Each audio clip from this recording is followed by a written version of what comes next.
So like, how do you know? Like, you could be in a situation and be like, oh shit, and there could be a miracle waiting around the corner. And you just gotta like tune into that. Like, how do I get up? Oh, boom, somebody saves you, right? Batman falls from the sky and says, "Come with me, like, let's go."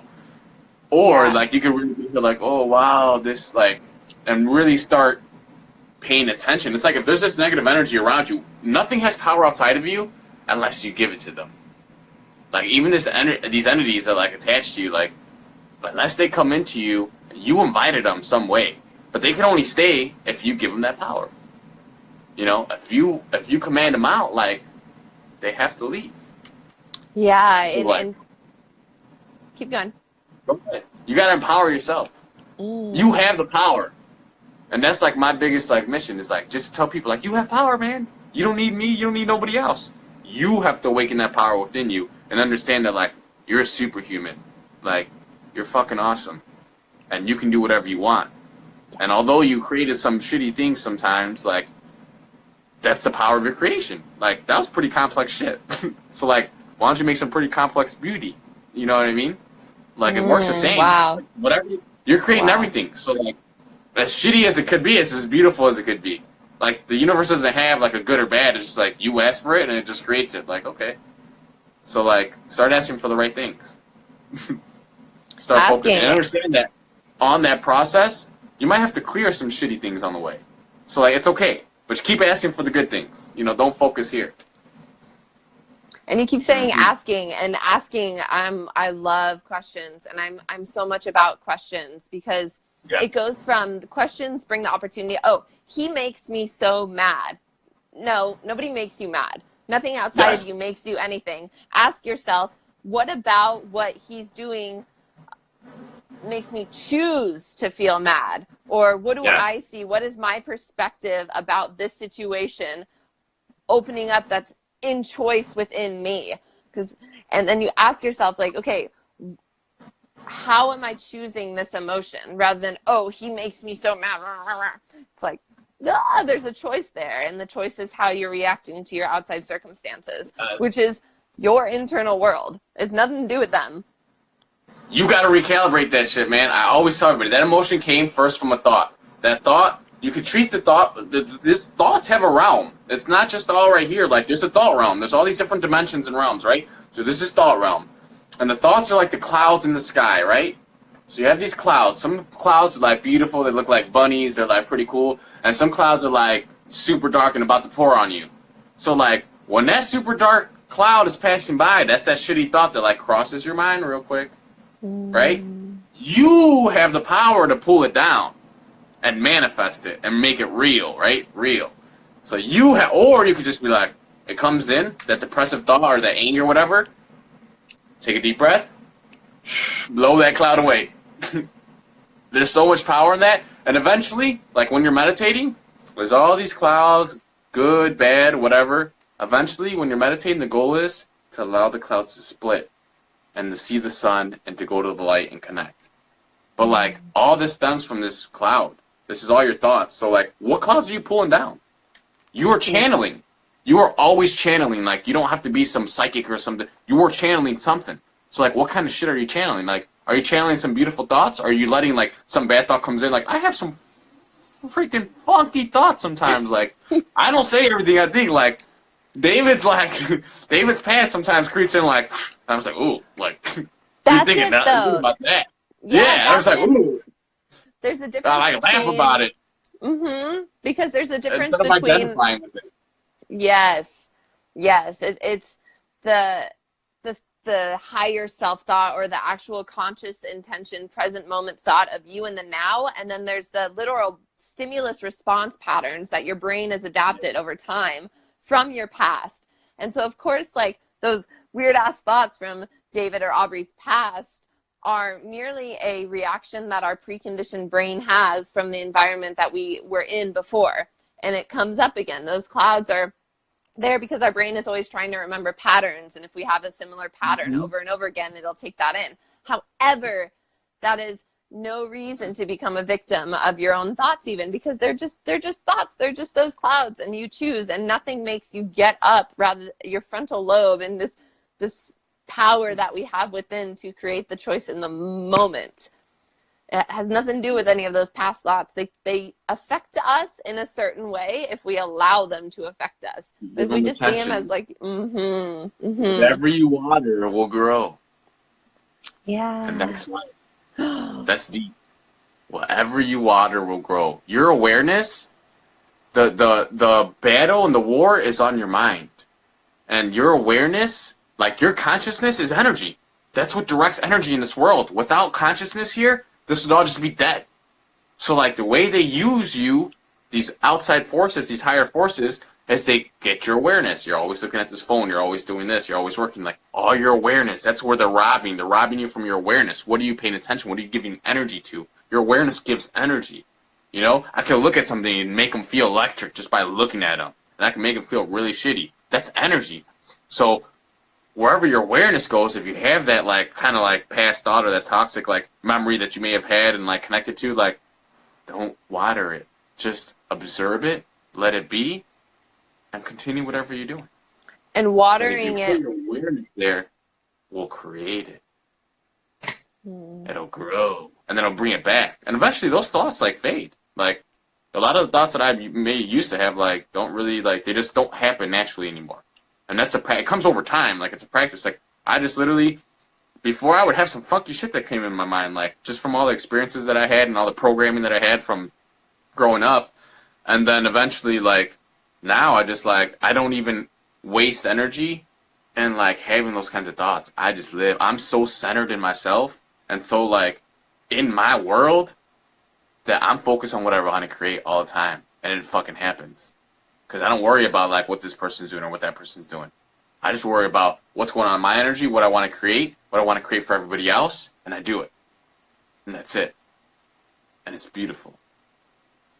I love it. I love it too. It's nice, and it's a big point of what you just said is whatever you water grows. And if we have a negative thought, if we're telling ourselves that we shouldn't have that thought or that that's not the right thought, that's still watering it. That's still focusing on it. So like you said, it's just observe and move through. Observe and Like a move back through. door.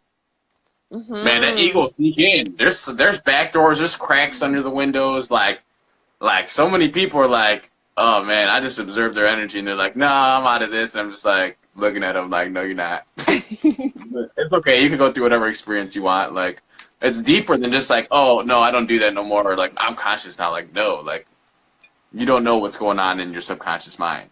Like, unless you become a mind ninja, which I need to really like copyright that mind ninja.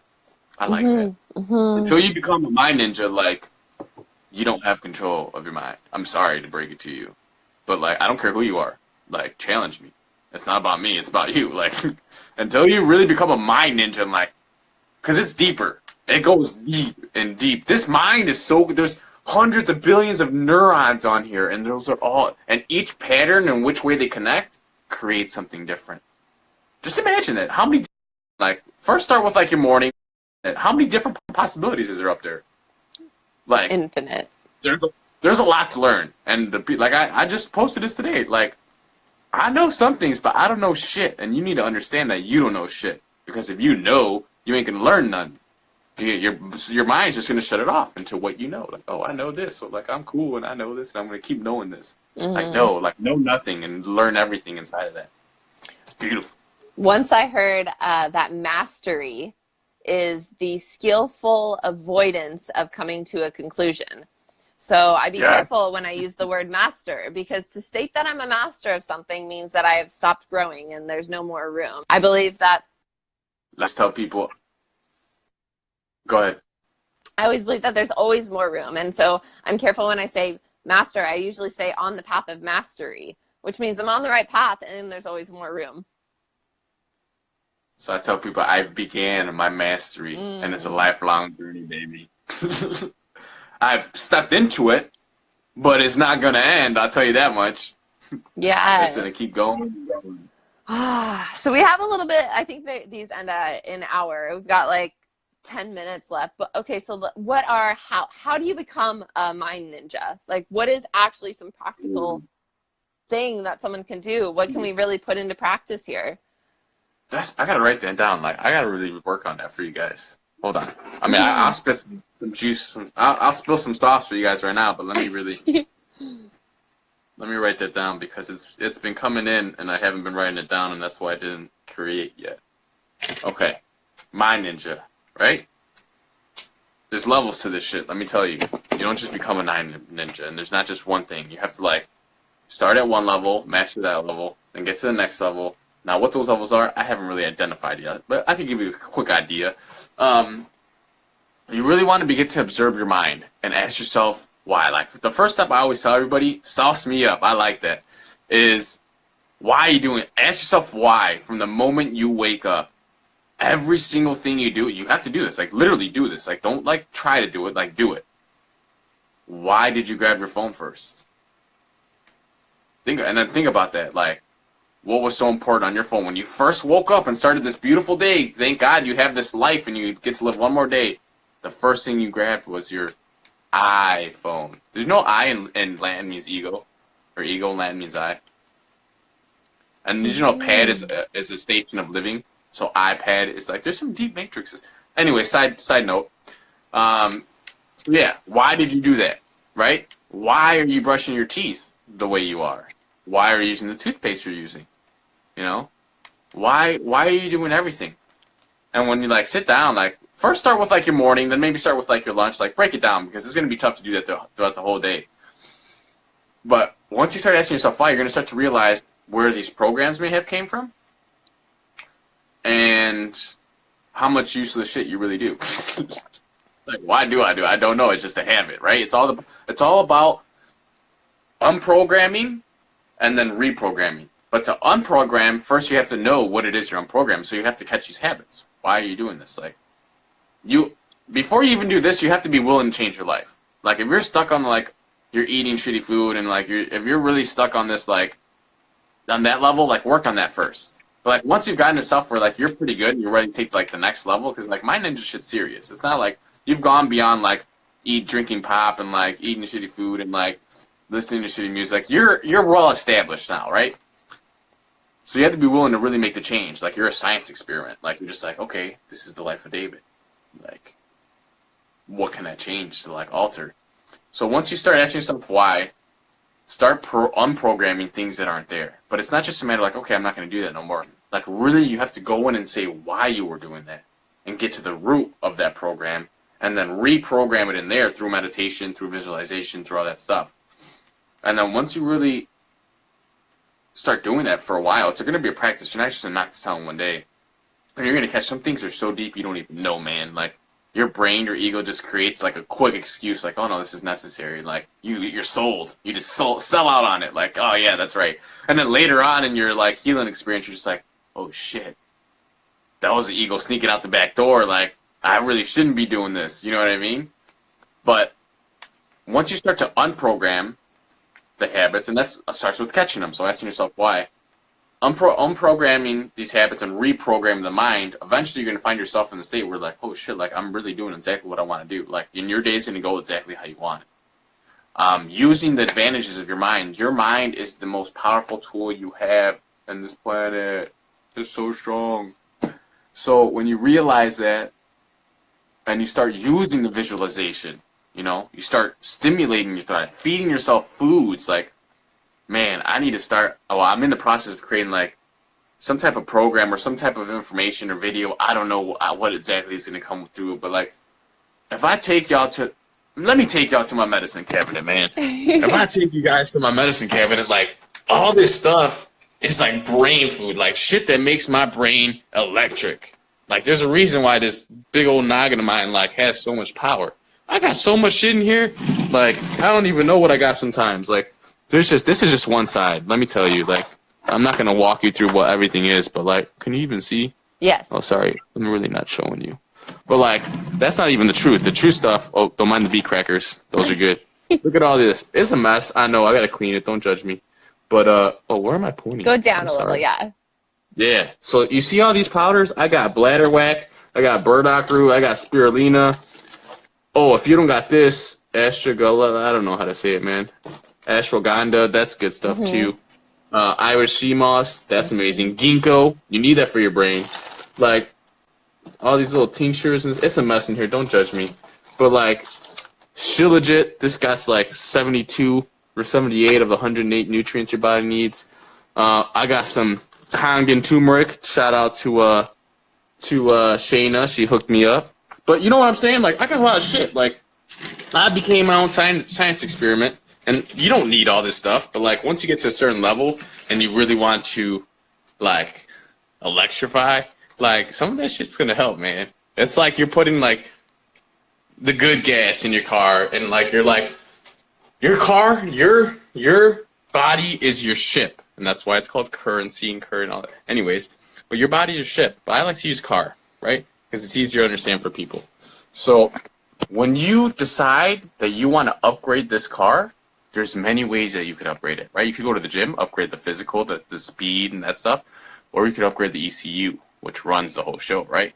So like your brain's like the ECU. So like you really, once you get to the point where you are doing what you want, for the most part, obviously, there's still going to be some noise in there, but where you're like really took ownership of your life and you're like, wow, I want to do this, I want to learn this, so you go learn it, and I want to work out, so you go work out. It's not, you're no longer fighting excuses and fighting like old energies. Like, now you want to feed yourself. Like, all right, what kind of upgrades can I give to my machine? Like, now you don't want to upgrade your machine when you're in the low vibration too much. Like, you can, but like, you don't want to load yourself with like all the shit that I just showed you. Well, some of those are detoxifying, but because like your system's gonna like have trouble. It's gonna be like, oh shit, like all of a sudden it's like you got this little shitty car and like you throw some like racing gas in it, like it's gonna run funny. Like, it's not ready for that. You gotta upgrade it as you go. So yeah, that's kind of the steps of the mind ninja. First, like, what is your mind doing? Becoming aware of what it's doing so that you could undo. Because you have to undo. You can't. That's the biggest mistake people make. They just start doing shit. Well, now you make it even harder on your system because you didn't undo shit. So it's like they're like clashing inside of you, and it's like no bueno.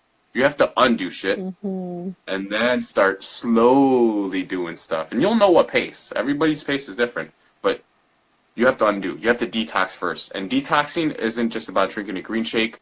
It isn't just about physical. It's a lot of mental detox. And, like, it's a process, and it comes in waves, you know? Some days you're going to be heavy, and your detox isn't, like, pleasant. Like, people sometimes stop detoxing because they're like, oh, I got the runs, or I felt bad, it didn't make me feel good. Like, yeah, because you have some shit inside of you, dude. Like, keep going. Like, that's what you want to get out. You want to get the runs so you can shit all that stuff out. Like, detoxing is not, like, necessarily pleasant. Like, but you have to do it so that you can fill your vessel with some good stuff. And then once you get there, like, you'll know what to do, you know? Because everybody's having a different journey, different experience. Not everybody's going to go crazy into the mind like I am, you know what I mean? That's not going to necessarily serve everybody on their journey, but a lot of it will serve you in your own way. So once you get to that point, you're going to be like, you'll know what to ask for. You'll know where to go because you're already doing your own research. Once you get to that point, you're doing your own research. And that's the end goal. Like, if you're not teaching yourself, if you don't become your own doctor, you're not healthy. I don't care. I'll tell it to your face. Like, no, unless you're like somebody's really unless you have like a super health coach that like is doing like, not necessarily exactly what I'm doing, but like someone who's fucking studying some shit exactly like cabinets like I do, you know what I mean? And they're telling you, like helping you out, then you might be on a good path. But if you're like relying on your MD or something like how healthy can you really be? Who sees you 15 minutes every 6 months and it's like you're in your body the whole time. You have this journey to grow and learn. Yeah. Like, you sleep next to you. Like, if you look in the mirror and you don't be like, oh, hey, David, like, what do you need to change to do that? Like, somebody commented me like a week ago. I posted a gym workout, and they're like, I forgot what they said. It wasn't too aggressive, but it was kind of along the lines of like show off or like something like that. I was like, look, man, let me tell you something. First off, it's my fucking page, and I post whatever the fuck I want. So if you don't like it, get the fuck out. On a more pleasant level, though, like, I'm proud of what I do. Like, if you're uncomfortable with the human body, that's your projection, not mine. Like, you go to the beach, do you tell these people they're showing off? No. That's stupid, right? So why are you doing it to me? Because something got triggered inside of you that you're not fucking complying with something that you want to achieve, so you're getting mad and you're taking it on me, but I'm not going to take your shit. I'm going to fucking light a candle and give it back to you like a fucking cake. I'm sorry, I just got a little aggressive, but yeah, I'm just proud of what the fuck I do, and I can do whatever the fuck I want. And your gut's like having a strong core and gut is like key to life. Yeah. So it's beyond just having abs. I don't give a shit about having abs. It's really the strength within the core that's powerful. And So leading from that. Don't let people's misery like fall into you. Like I just dish it right back at them. I don't anymore. Usually I just leave them alone. But if they need it, like I dish it back at them. Yeah, I mean, and give them Redecorated. the opportunity to see that everyone's a mirror. And anytime we're pointing the Yeah. finger at someone, it's like that's an opportunity for us to see that life is a mirror. And why can't we be inspired by what other people do? And if they're getting all like, "Rah, rah, rah, you shouldn't do this," you're putting your shoulds on other people, which means you're shoulding all over yourself too. Oh, I got a 2-minute warning. Yes. 2-minute warning. Yeah, I got an apology this morning. A surprise apology by somebody who projected their shit onto me like 2 weeks ago. Wow. It was awesome. It was amazing because I was like, it was some heavy projections, like heavy, and I was just like, I just stood quiet and I was like, okay. I just let it. And like, when people are aggressive and they come at you aggressive and you don't respond, whether it's in that moment or later on, they sit down and they think about how much of a jackass they were. Exactly. If you respond, it solidifies, it makes it okay that they did. So like being quiet and letting them sit with what they just out, let that energy just like swim around them. Then they're gonna be like, oh, that doesn't feel too good. Like I'm kind of a jackass. Like I apologize, you really did, but I'm glad you Cool. saw it. Yeah. I'm gonna stop talking. I got like some warnings, so go ahead. Give me your final thought, Bobby. Yeah, we got 1 minute left. I appreciate this conversation so much, man. I'm so glad and thankful for the work that you do and the space that you held during ceremony to allow things to come up within me. And I just feel this new revival moving through me. And this work that I've been doing for the last 2 years with linguistics and works and NLP, it's so intertwined. Life is so intertwined. And